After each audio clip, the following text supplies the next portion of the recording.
दिल्ली के मुख्यमंत्री अरविंद केजरीवाल ने कहा कि गलत सूचना देने वाले या बिस्तर उपलब्ध होने के बावजूद कोविड-19 मरीजों को भर्ती से मना करने वाले अस्पतालों के खिलाफ कड़ी कार्रवाई की जाएगी।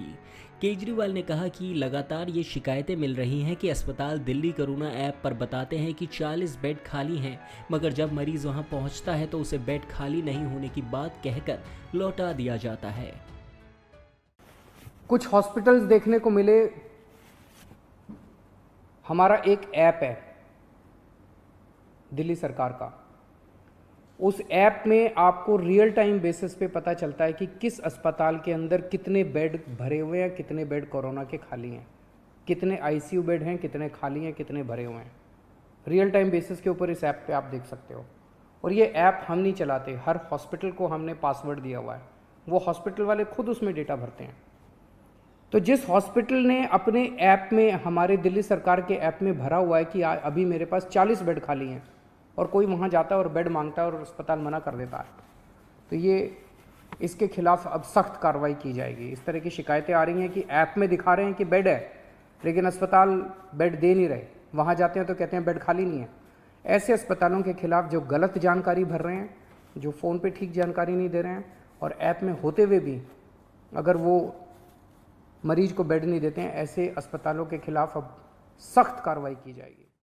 उप मुख्यमंत्री और दिल्ली सरकार में कोविड-19 के लिए बने नोडल मंत्री मनीष सिसोदिया ने भी इसी गंभीर मामले को उठाया है।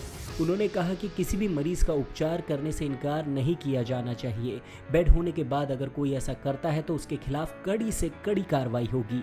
कोविड प्रबंधन की समीक्षा बैठक के बाद मनीष सिसोदिया ने ट्वीट करके कहा है कि बिस्तर उपलब्ध होने के बावजूद कुछ अस्पताल मरीजों को लौटा रहे हैं या बिस्तरों के बारे में गलत जानकारी दे रहे हैं। उन्होंने कहा कि अगर ऐसा पाया जाता है तो अस्पतालों के खिलाफ कड़ी कार्रवाई करने से हमें कोई नहीं रोक पाएगा।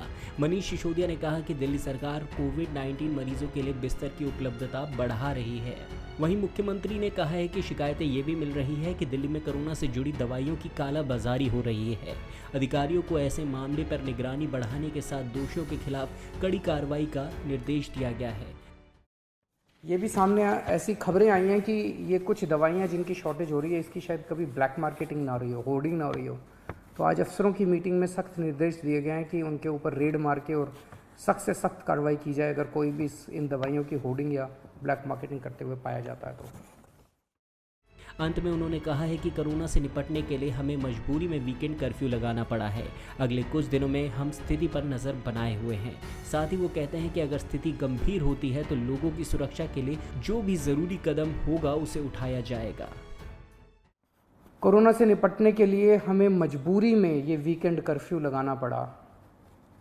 चारों तरफ से खबर आ रही है कि लोग इसका अच्छे से पालन कर रहे हैं। अगले कुछ दिनों तक हम स्थिति पे नज़र रखे हुए हैं। अगर स्थिति और गंभीर होती है और अगर हमें जो भी कदम इसको कंट्रोल करने के लिए, आपकी ज़िंदगी बचाने के लिए, आपकी सुरक्षा के लिए, आपके स्वास्थ्य के लिए जो भी कदम उठाने पड़ेंगे, हम कदम उठाएंगे। और मैं उम्मीद करता हूं कि आज तक जैसे आपने मेरा साथ दिया, हर कदम पे जो भी कदम हमने उठाया आपने साथ दिया, आप इसी तरह से हमारा साथ देते रहेंगे।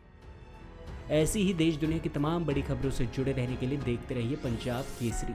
अगर आप हमारी ये वीडियो फेसबुक पर देख रहे हैं तो हमारे फेसबुक पेज पंजाब केसरी दिल्ली को लाइक कीजिए, और अगर आप हमारी वीडियो यूट्यूब पर देख रहे हैं तो हमारे चैनल पंजाब केसरी दिल्ली को सब्सक्राइब कीजिए।